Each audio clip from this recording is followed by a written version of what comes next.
Movie की शुरुआत होती है 500 साल पुरानी वेयरवुल्फ की कहानी के साथ। कहानी कुछ इस प्रकार की है। रात होते ही पूरा गांव सो गया। छुपने से पहले भेड़िए की खाल पहने आदमी ने सबको उनके किरदार सौंपे। जिन लोगों ने उसकी मदद नहीं की उन लोगों को उसने वेयरवुल्फ बना दिया और वो वेयरवुल्फ्स गांव में खुलेआम घूम रहे हैं। वो लोग कौन है पता नहीं, लेकिन वो लोग अपना शिकार करने जा रहे हैं। वेयरवुल्फ्स अपने शिकार पर टूट पड़ते हैं। तभी मोबाइल बजती है और कहानी प्रेजेंट में आती है। पूरी फैमिली साथ में होती है। सब लोग वेयरवुल्फ गेम खेलने बैठे हैं, लेकिन किसी के पास भी खेलने का टाइम नहीं होता। पहले मैं आप लोगों को इस फैमिली से थोड़ा इंट्रोड्यूस करा देती हूँ। ये है जेरम, यही ये कहानी सुना रहा था। ये एक म्यूजिक टीचर है। वो अपने फैमिली को लेके अपने डैड से मिलने आया है। ये है उसका डैड गिलबर्ट, जो उम्र की वजह से चीजें भूलने लगा है। ये है मेरी, जेरम की वाइफ, वो एक वकील है। ये है क्लारा, जेरम की बेटी उसकी पहली बीवी से। ये एक इन्फ्लुएंसर है। ये है थियो, मैरी का बेटा उसके पहले हस्बैंड से। और ये है सबसे छोटी लुइस, ये जेरम और मैरी की बेटी है। Okay, back to the story. सब अपने अपने काम के लिए चले जाते हैं सिवाय जेरम के। और उस वेयरवुल्फ वाली गेम के बोर्ड में एक लाइट जैसी चमकती है। जेरम गेम को ठीक से पैक करके बंद करता है तो पूरा घर कांपने लगता है, जैसे अर्थक्वेक आ गया है। घर के सारे लोग वहाँ पे आ जाते हैं और सब मिलके बेसमेंट में चले जाते हैं और वहाँ से एक लैडर की मदद से वो लोग बाहर निकलते हैं। बाहर आके वो लोग देखते हैं कि उनकी कार नहीं है बाहर और उनके फोन में सिग्नल भी नहीं है। गिलबर्ट कहता है ये तो मेरा घर नहीं है। जेरम कहता है ये आप ही का घर है पापा। लेकिन फिर घर की तरफ मुड़ के देखता है तो घर अलग टाइप का दिख रहा है। वो लोग घर के अंदर जाते हैं तो घर के अंदर का हिस्सा भी पुराने जमाने जैसा है। ऊपर से क्लारा भी नहीं मिल रही है। जेरम क्लारा को ढूंढने लगता है। मेरी कहती है शायद क्लारा गांव में गई है, वहाँ पे चल के ढूंढते हैं। सब लोग गांव में जाते हैं तो देखते हैं गांव भी बदला हुआ है। जेरम कहता है एक मेले के लिए पूरे गांव को बदल दिया। फिर वो लोग गांव के अंदर जाते हैं तो और हैरान हो जाते हैं, सब कुछ पुराने जमाने जैसा है। मेरी कहती है शायद मेले का बजट बहुत ज्यादा है। वो लोग चल रहे होते हैं तो सब लोग उनको घूरने लगते हैं क्योंकि उनके कपड़े उन लोगों के जैसा नहीं है। लुइस कहती है कि उसे भूख लगी है। मैरी एक आदमी से बन खरीदने के लिए जाती है, लेकिन उसके पास कैश नहीं होती। वो ऑनलाइन पेमेंट की बात करती है तो वो आदमी लुइस के हाथ से बन छीन लेता है। दूसरी तरफ गिलबर्ट देखता है कि दीवार पे किसी मुजरिम की तस्वीर लगाया हुआ है जो उनके सरनेम वाला है। ये देख के गिलबर्ट गुस्सा हो जाता है और एक लेडी से पूछता है कि यहाँ का इंचार्ज कौन है। वो लेडी कहती है इंचार्ज मतलब शरीफ, वो चौक में किसी का सर काट रहा है। वो सब लोग चौक पहुँचते हैं। वहाँ पे शेरिफ वेयरवुल्फ की संदेह में किसी का सर काटने की सजा सुनाते हैं। जेरम की फैमिली को लगता है कि ये कोई एक्ट है। जल्लाद उस आदमी का सर काट देता है तो खून की छींटे जेरम के ऊपर पड़ता है। जेरम वो टेस्ट करके देखता है तो वो सच में खून होता है। वो तुरंत सबको लेके वहाँ से भाग जाता है।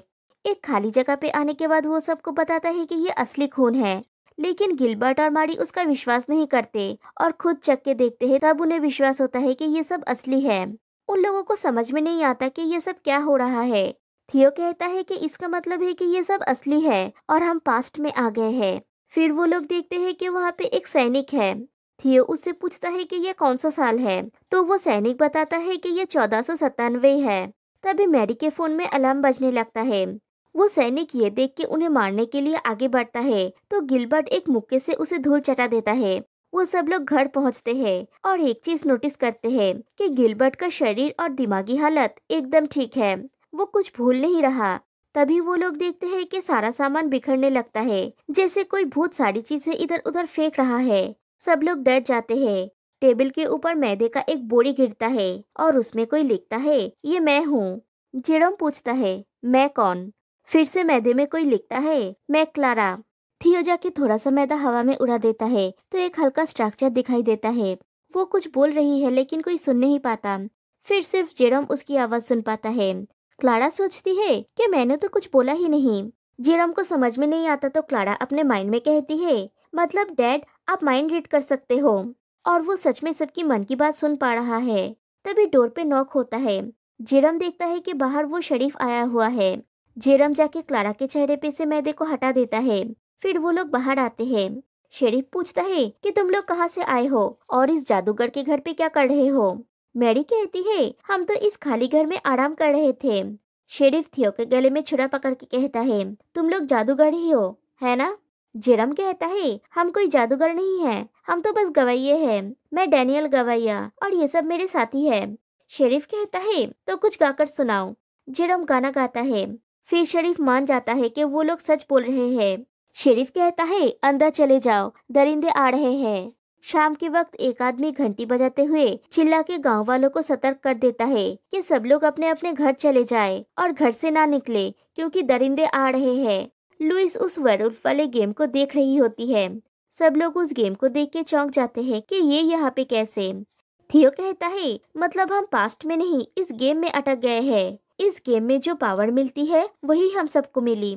जैसे दादाजी ये शिकारी है इसलिए बहुत ज्यादा ताकतवर है, और क्लारा गेम की छोटी लड़की है, छोटी लड़की जो किसी को दिखाई नहीं देती। हम ये गेम खेल रहे थे तभी पूरा घर हिलने लगा और हम अतीत में आ गए, वो भी पावर्स के साथ। जेरम गिलबर्ट से पूछता है कि इस गेम का रूल क्या है। गिलबर्ट कहता है कि मुझे नहीं पता, मुझे तो ये बेसमेंट में मिला था, मैं तो इसे अपने हिसाब से खेलता रहता था। मुझे बस एक ही रूल पता है, गेम को जीतना है तो हमें वेयरवुल्फ्स को ढूंढ के उन्हें मारना होगा। लुइस कहती है, अगर मैं वेयरवुल्फ हुई तो? मेरी और जेरम कहते हैं, अगर तुम वेयरवुल्फ हुए भी तो भी हम तुम्हें कुछ नहीं करेंगे। उसके बाद वो लोग लुइस को सुला देते हैं। फिर जेरम गिलबर्ट के पास जाता है, वो कुछ लिख रहा था। जेरम के पूछने पर वो बताता है कि कुछ नहीं, बस टाइम पास। फिर कहता है, पता नहीं हम यहाँ तक कब तक रहेंगे, लेकिन यह दस्त वापस आने के बाद अच्छा लग रहा है। डर लगता है कि मैं सब कुछ दोबारा भूल ना जाऊँ। जेरम कहता है, यहाँ से लौटने के बाद हम साथ में रहेंगे। सब लोग सो जाने के बाद क्लारा एक कैंडल लेके बाहर निकलती है। वो रास्ते से जा रही होती है, तभी वो वेयरवुल्फ्स को देखती है। वो कैंडल को बुझा देती है और किसी तरह से जान बचाते हुए भागते हुए घर वापस आती है। जेरम उसका माइंड रीड करके पता लगाता है कि वेयरवुल्फ्स गांव की तरफ आ रहे हैं। मेरी लुइस को ढूंढने लगती है लेकिन वो वहाँ पे नहीं होती। तभी डोर पे नॉक होता है। जेरम पूछता है तो बाहर से लुइस कहती है कि ये वो है। लुइस अंदर आके कहती है वो टॉयलेट करने बाहर गई थी। तभी वेयरवुल्फ्स के चिल्लाने की आवाज आती है और लुइस वेयरवुल्फ बन जाती है। गिलबर्ट किसी तरह से उसे पकड़ के बांध देता है। सुबह लुइस अपने खुद के रूप में लौट आती है और उन वेयरवुल्फ्स ने गांव में फिर से शिकार किया है। मेरी और जेरम देखते हैं कि लुइस फिर से नॉर्मल हो गई है। फिर वो लोग उस जमाने की तरह कपड़े पहनते हैं और तैयार होकर गांव में निकलते हैं। वो लोग दो हिस्से में बट जाते हैं और कहते हैं कि 1 घंटे में यहीं पे मिलेंगे। फिर कुछ लेडीज जेरम को घेर लेते हैं और उसकी संगीत की तारीफ करने लगते हैं। वो लोग किसी तरह से उन लोगों को पट्टी पढ़ा के चले जाते हैं। दूसरी तरफ थियो और क्लारा खाने की जुगाड़ करने जाते हैं। गेम में थियो एक चोर है तो उसे चोरी करनी होगी। वो एक लोहार की दुकान से उसका ब्रेसलेट चोरी करने जाता है, लेकिन चोरी करते वक्त लोहार को पता चल जाता है और वो थियो को पकड़ने के लिए उसके पीछे भागने लगता है। थियो किसी तरह से उसे चकमा देने में कामयाब हो जाता है। इधर जेरोम और मेरी जेल में जाते हैं। जेल में उनका जो पूर्वज बंद है उसे मिलने के लिए, लेकिन सिपाही उन्हें मिलने नहीं देते तो वो लोग लौट आते हैं। वो दोनों बच्चों के लिए वेट कर रहे होते हैं। तभी एक लेडी आके जेरोम को बंद देके जाती है। मेरी अपने मन में सोचती है कि इसे औरतों के साथ फ्लर्ट करने में कोई प्रॉब्लम नहीं है, लेकिन गर्ड्स के अकल ठिकाने लगाने में थी। जेरोम उसकी मन की बात सुन लेता है और कहता है वो टेम्पोरल पैराडॉक्स की वजह से चुप रह गया। मेरी पूछती है ये क्या है। जेरोम कहता है जब हम पास्ट में आके कोई गलती करते हैं उसका नुकसान प्रेजेंट में भुगतना पड़ता है। तभी क्लारा आके उन्हें कुछ बताने की कोशिश करती है। तभी वो लोहार आता है और कहता है तुम्हारे बेटे ने हमें सब कुछ बता दिया है कि तुम भविष्य से आए हो। मेरी जाके उसका कॉलर पकड़ती है तो वो थियो बन जाता है। थियो कहता है कि उसे ये पावर मिला है, वो किसी का भी कोई भी एक चीज वेयर करेगा तो वो उसका रूप ले लेगा और उसके जैसा पावरफुल बन जाएगा।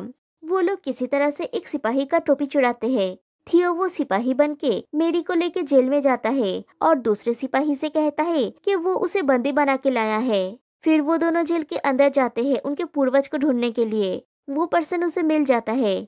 मेरी उसे गेम के बारे में पूछती है तो वो आदमी कहता है कि वो गेम भेड़िए की खाल वाले आदमी ने लाया था गांव में। वो 3 दिन पहले उनके घर पे आया था और उसके बाद से ही वो दरिंदे लोगों को मार रहे हैं। मेरी पूछती है कि वो भेड़िए की खाल वाला आदमी हमें कहाँ पे मिलेगा। वो पूर्वज कहता है उसे नहीं पता, वो उसी दिन चला गया था। मेरी पूछती है कि वो कैसा दिखता है। वो पूर्वज कहता है आदमी जैसा दिखता है, भेड़िए की खाल पहने हुए। तभी उन्हें किसी के आने की आवाज आती है और वो पूर्वज मेरी से उसे बचाने की रिक्वेस्ट करता है। मेरी कहती है कि वो उसे जरूर बचा लेगी क्योंकि वो एक वकील है और वो दोनों वहाँ से भाग जाते हैं। वो पूर्वज कहता है ये वकील क्या होता है और तभी सिपाही आ जाते हैं। मेरी घर आके सबको ये बात बताती है। जेरोम कहता है अगर वापस जाना है तो हमें इस गेम को जीतना होगा और जीतने के लिए सभी उल्फ को ढूंढ के उन्हें मारना होगा सिवाय लुइस के। इसमें 4 वेयरवुल्फ्स कार्ड है, मतलब 4 में से 3 को भी मारे तो जीत सकते हैं। गिलबर्ट कहता है लगता है हम यहीं पे मरेंगे, पुराने जमाने की किसी मामूली बीमारी से। जेरोम कहता है कि यहाँ पे बैठ के मरने से तो अच्छा है कि हम 3 वुल्फ्स को ढूंढे और उन्हें मारे और फिर सोचे कि आगे क्या करना है। मुझे अपने आंखें और कान खुले रखने होंगे। मेरी पूछती है आंखें और कान क्यों? जेरोम कहता है मुझे बचपन से जासूस बनने का शौक था। मेरी को शक होता है और वो अपने मन में कहता है पिछले साल जेरोम के जिस दोस्त पर उसका दिल आ गया था और दोनों ने किस किए थे। जेरोम कहता है मैं उस कमीने को मार डालूंगा। मैरी पूछती है पावर है ना, शर्म नहीं आती झूठ कहते हुए? जेरोम पूछता है तुम्हें शर्म नहीं आई मुझे धोखा देने में? मेरी कहती है मैंने कोई धोखा नहीं दिया, लेकिन अगर तुमने मुझसे फिर से झूठ बोला तो मैं जरूर सोचूंगी। गिलबर्ट कहता है तुम लोग लड़ना बंद करो, हमें उन 3 दरिंदों को मारना होगा ताकि हम 2024 में लौट सके। बाहर से कोई उसकी बातें सुन रहा है तो जिसको वो अपना प्लेट फेंक के मारता है, फिर उसको रस्सी से बांध देते हैं। वो पर्सन पूछता है क्या तुम लोग सच में भविष्य से आए हो? मेरी कहती है सवाल हम लोग करेंगे, तुम नहीं। कौन हो और यहाँ पे क्या कर रहे हो?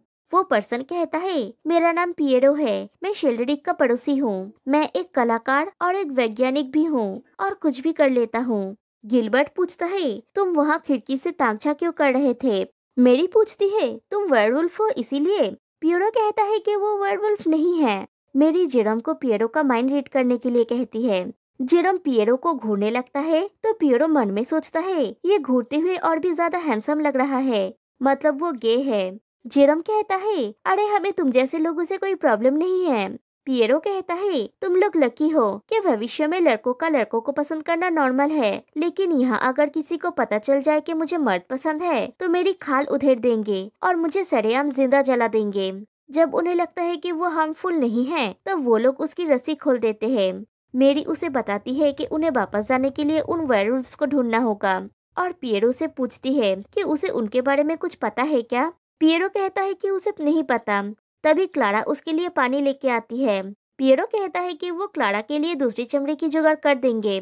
वो रबर से क्लारा के लिए दूसरी चमड़ी बनाता है और क्लारा को टेम्पररी अपना चेहरा मिलता है और आवाज के लिए पिएरो उसे एक चोकर पहना देता है जो उसने खुद बनाया है। वो पहन के क्लारा की आवाज सबको सुनाई देती है। वो लोग गांव में निकलते हैं तो सब लोग क्लारा को घूरने लगते हैं। तभी एक आदमी आके अनाउंस करता है कि वेयरवुल्फ संदेह में फिर से कोई पकड़ा गया है। फिर सब लोग चौक में जाते हैं। शेरिफ कहता है कि पिछली बार सजा देने में उन्हें भूल हो गई थी, लेकिन इस बार ऐसा नहीं है। ये औरत एक दरिंदा है और जल्लाद को उसका सर काटने का हुक्म देता है।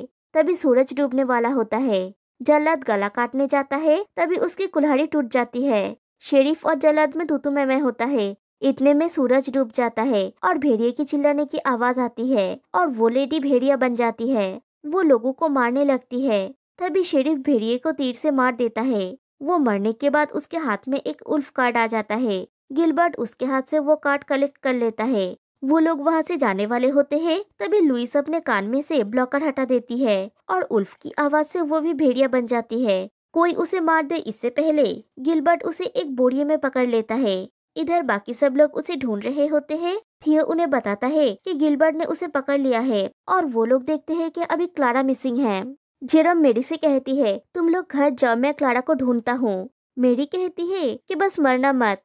फिर वो लोग घर चले जाते हैं और जेरोम क्लारा को ढूंढने जाता है। रास्ता एकदम सुनसान हो चुका है और जेरोम देखता है गांव के रास्ते में दरिंदे घूम रहे हैं। क्लारा उसे वहाँ से हटा लेती है और कहती है आप यहीं पे रहिए, मैं कुछ करती हूँ। जेरोम उसे मना करता है तो क्लारा कहती है मुझ पे भरोसा रखिए, गायब होना मेरी कमजोरी नहीं मेरी ताकत है। और वो अपना रबर का चेहरा निकाल के जाके भेड़ियों का ध्यान भटकाती है। तभी एक ट्रैप में एक भेड़िए का पैर अटक जाता है और एक सिपाही उसे मारने आता है और एक दूसरा पर्सन आके उस सिपाही को मार देता है और उसका पैर में से ट्रैप खोल देता है। वो भेड़िया उस सिपाही की लाश को लेकर वहाँ से चला जाता है और वो आदमी भी चला जाता है। इधर घर में वो लोग उस कार्ड को गेम के बोर्ड में उसकी जगह पे रखते हैं तो वो बोर्ड चमक उठता है। वो लोग ये डिस्कस करते हैं कि बाकी दरिंदों को वो लोग कैसे ढूंढेंगे। क्लारा बताती है कि लुइस वेयरवुल्फ बनने के बाद भी उसकी दांत, बाल और उसकी मासूमियत लुइस जैसी ही है। मतलब वेयरवुल्फ बनने के बाद भी उसकी कुछ चीजें पहली जैसी ही है और उन वेयरवुल्फ्स को मैंने बहुत करीब से देखी थी। हम कल गांव में जाकर उन्हें ढूंढेंगे, उन्हें मारेंगे और उनका कार्ड्स ले लेंगे। उनका लीडर एक लेडी है, उसका हाथ सफेद है और दूसरा एक आदमी था, उसका पेट मोटा था और वो लंगड़ा के चल रहा था। वो लोग सबके ऊपर जासूसी करने लगते हैं। लुइस सूंघ के एक आदमी को वेयरवुल्फ आइडेंटिफाई कर लेती है और गिलबर्ट जाता है उसके पीछे। और इधर मेरी जिस लेडी का पीछा करती है उसे जाके जज करने लगती है। वो उससे पूछती है तुम्हारे कपड़े पे खून कैसे है। वो लेडी कहती है वो उसी का खून है, उसके पति ने उसे मारा था। मेरी की अंदर की वकील जाग उठती है और वो उस लेडी को लेके उसके पति के पास जाती है। उसके पति से पूछती है उसकी बीवी को क्यों मारता है, लेकिन उस जमाने में अपनी बीवी को मारना बहुत आम बात होती थी। उसकी बीवी को भी इससे कोई प्रॉब्लम नहीं है। मेरी कहती है कि अगर मैं तुम्हारी जगह पे होती तो तलाक दे देती। ये सुन के वहाँ के लोग गुस्सा हो जाते हैं। एक प्रीस्ट कहता है हमारे लिए शादी एक अटूट बंधन है, इसमें कोई तलाक नहीं होता, ये हमारे धर्म के खिलाफ है। और वो लोग मेरी को चुड़ैल समझ लेते हैं और उसे पकड़ के जेल में डाल देते हैं। जेरोम जेल में मेरी से मिलने जाता है। मेरी उसे अपने मन में बताती है कि तुम लोगों को यहाँ से भागना होगा। जेरोम कहता है तुम्हारे बगैर बिल्कुल नहीं। मेरी कहती है प्रैक्टिकली सोचो, हमें 2 कार्ड्स और चाहिए और हम लुइस को नहीं मार सकते। हम ये गेम नहीं जीत पाएंगे। तुम लोगों के पास अभी भी मौका है तो यहाँ से चले जाओ। जेरोम कहता है और तुम्हें मरने के लिए छोड़ दे? कभी नहीं, हम तुम्हें छोड़कर कहीं नहीं जाएंगे। मेरी कहती है हमारे बच्चों के लिए तुम्हें जाना होगा। और जेरोम को गार्ड्स वहाँ से लेके चले जाते हैं। घर में सब मायूस बैठे हुए होते हैं। तभी गिलबर्ट घर लौटता है दूसरा कार्ड लेके और बोर्ड में लगा देता है। गिलबर्ट सबसे पूछता है कि वो लोग मायूस क्यों हैं। थियो कहता है कि मॉम को कैद कर लिया है, उन्हें कल जिंदा जलाने वाले हैं। जेरोम कहता है कि मेरी चाहती है कि हम लोग भाग जाए उसे यहीं पे छोड़ के। क्लारा कहती है हम उन्हें लेकर ही जाएंगे। रात को जेरोम पियरो के घर जाता है और उसे कहता है कि उसे एक मदद चाहिए। अगले दिन मेरी और जेरोम के पूर्वज को जलाने के लिए चौक पे ले जाया जाता है। शेरिफ कहता है कि इन दोनों की बलि देने से हमारा गांव शुद्ध हो जाएगा, इनके श्राप से मुक्ति मिल जाएगी। फिर मेरी से पूछता है चुड़ैल कुछ बोलना चाहती हो? मेरी कहती है बहनों, भले ही आज मर्द तुम्हें पीटते हैं, जिंदा जलाते हैं, लेकिन एक दिन आएगा जब तुम इन मर्दों की बराबरी करोगे, इनके साथ कंधे से कंधा मिला के चलोगी, काम करोगी और अपना मत भी दे पाओगी। आज हमें चुड़ैल कहा जाता है, लेकिन जल्द ही हमें वैज्ञानिक और आविष्कारक कहा जाएगा। इसलिए तुम उम्मीद नहीं छोड़ना, अपने हक के लिए लड़ना। और उसके मुंह में कपड़ा बांध दिया जाता है और उस पूर्वज के मुंह में भी कपड़ा बांध दिया जाता है। उन्हें लकड़ी के साथ बांध दिया जाता है और जल्लाद उन्हें आग लगाने वाला होता ही है। तभी जेरोम कुछ बाजे के साथ वहाँ पे आ जाता है और कहता है कि वो अपनी पत्नी के लिए एक आखिरी गाना गाना चाहता है। शेरिफ गाना गाने की परमिशन दे देता है। जेरोम गाना स्टार्ट करता है। जेरोम गाने में सबको उलझा के रखता है और बाकी लोग उन दोनों को वहाँ से छुड़ा कर लेके भाग जाते हैं। और जब शेरिफ ये देखता है तो जेरोम भी एक घोड़े पे सवार होके भाग जाता है। सिपाही तीर चलाने लगते हैं तो एक तीर आके उसके पूर्वज के सीने पे लगता है। मेरी उस तीर को निकालती है। गिलबर्ट कहता है कि तीर को नहीं निकालना था। मेरी फिर से उसके सीने में उस तीर को घोंप देती है।